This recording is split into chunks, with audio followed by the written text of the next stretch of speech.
I was born at Glenfield, you see. Oh, right. And then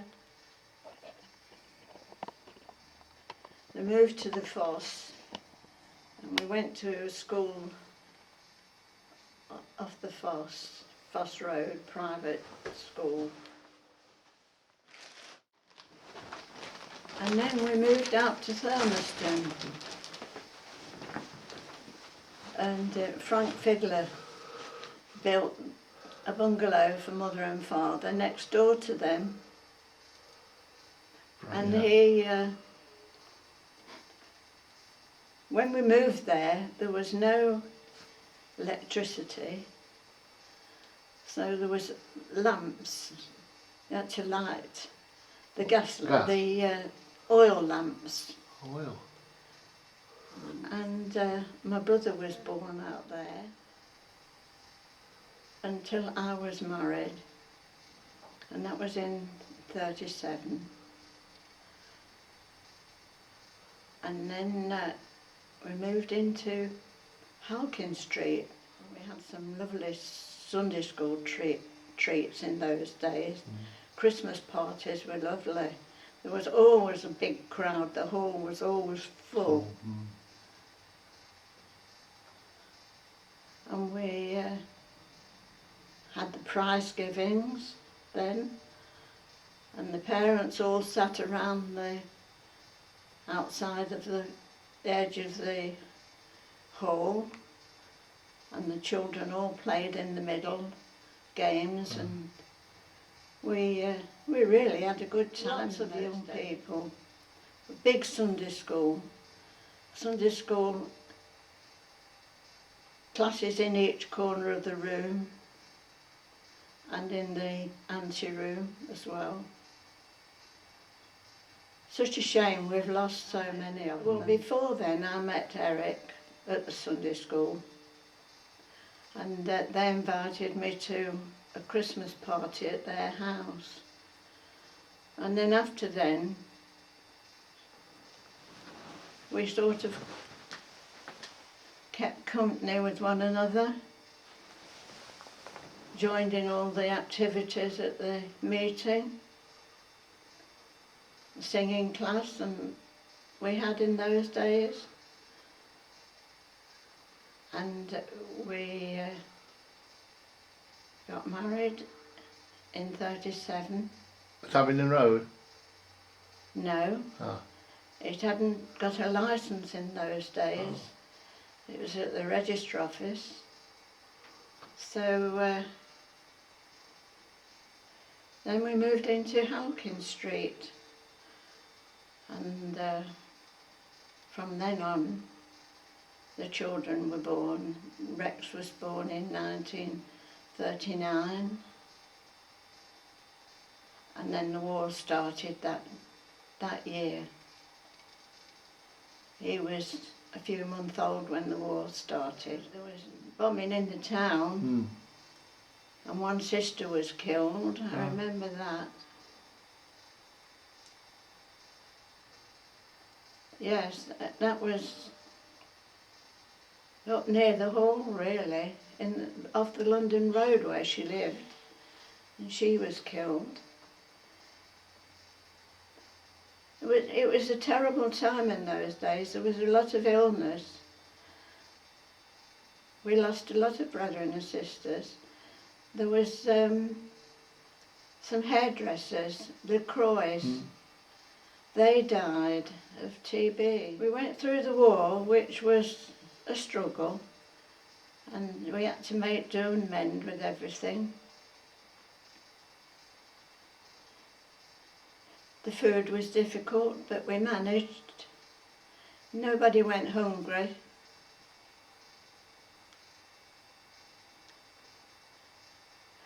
And then after the war was drawing to a close when Sue was born.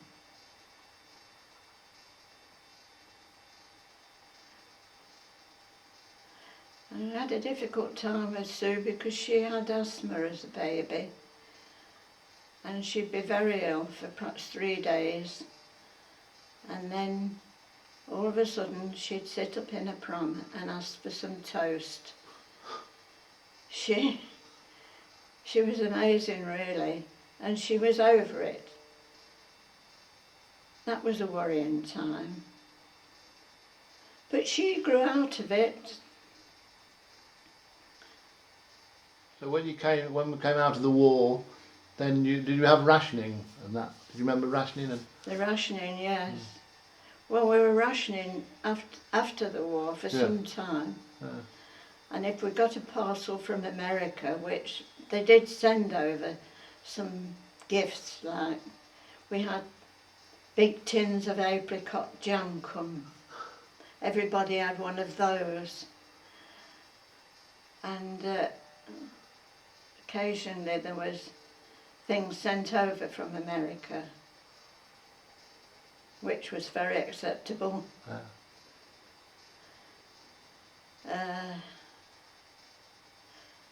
But we had some good times. We used to have quite a few friends in of a Sunday evening after the meeting, and we'd have a sing-song. Frank Adams would play the piano and we'd sing, go through the hymn book. We went out one night. A neighbour said, "I'll sit with the children while you go to the pictures for a treat." And it was good because all the news was on about the war ending and everything. And of course, my sister happened to come and visit while I was at the pictures. And she thought that was terrible because I'd gone to the pictures. I really had sinned. So I never forgave her for that. But anyway, after then, Eric was in the knitting trade. He worked for Peck's, the sock people, and he worked shifts. But during the war, he was on vans, lorries, driving to the docks in London. And he would be out nights on end, and I'd be frightened to death when the bombing started. I'd be underneath the stairs with the baby, listening to these bombers going over. And he'd be down at the docks, and they used to have to move away from the docks themselves and hide under the bridges, away from the bombing. But eventually it all ended. And then we moved from Halkin Street and we went to live in Humberston Lane. And from there, Eric started a little business, which he enjoyed very much, and we employed one or two of the young brethren who did a good job, travelling all over the country, which I think they enjoyed. But after millets packed in and finished, our business gradually dwindled to nothing. So Eric retired and we had to finish the business, which was a shame, but it was just one of those things at the time. Little businesses were taken over by big businesses and you couldn't survive. But we moved from Humberston Lane, and and decided we'd like to come out to... We'd thought of buying a bungalow in Glen, but there wasn't any for sale there, but they were building out at Kibworth. So we came to look at them, and the man that was in charge of showing us round happened to be a man that Eric went to school with. And so he advised us to have this plot where I am now. Now originally this ground was kitchen gardens belonging to the old vicarage that lived opposite side of the road. And my mother used to come to Sunday school treats at that old vicarage. And her mother was originally came from Hereford, and her father married one of these two girls that came from Hereford. And my mother was then one of 6 children. But her mother died when the youngest one was born, soon after it was born. So grandfather came back and married the other maid that was at the vicarage. And he went to... She took them then and brought up the 6 children, and she was the granny that I remember. We used to spend Christmases with. Yes, it was quite interesting when Mother knew I'd come to live at Kibworth. That's when she told me all about the old vicarage, which was pulled down and all these houses were built. We did have an old banger when we were at Hawkins Street just before we left. And that was when Sue was a baby, little.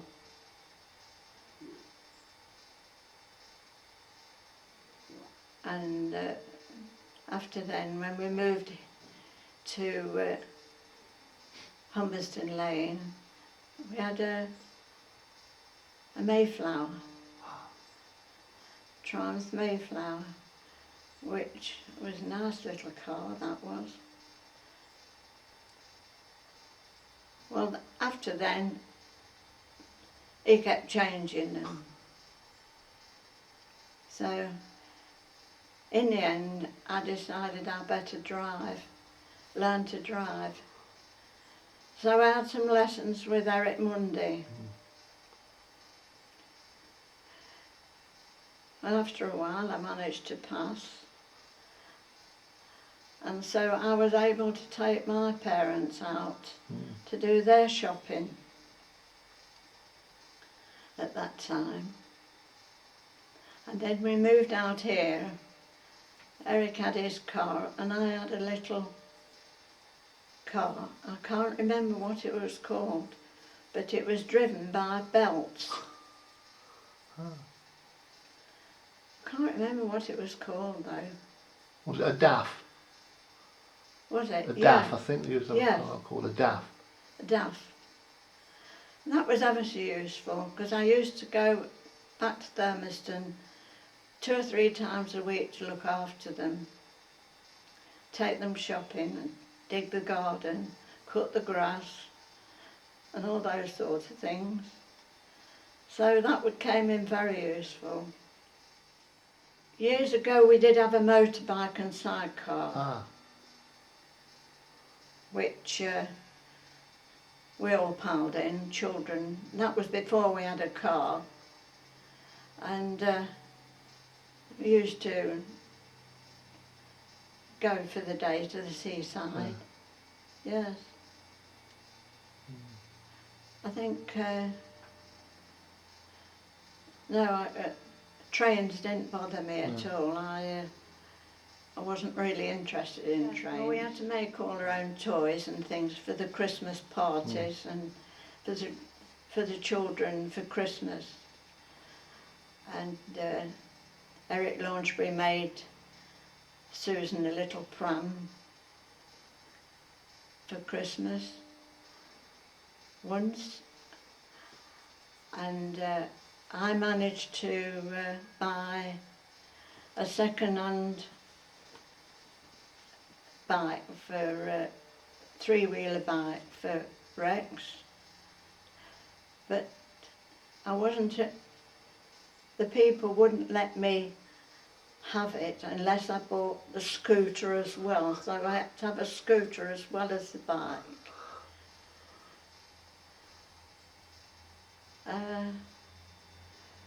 It was very difficult for presents for the children, but they didn't seem to mind. They made their own fun, and they didn't have the presents that the children have these days.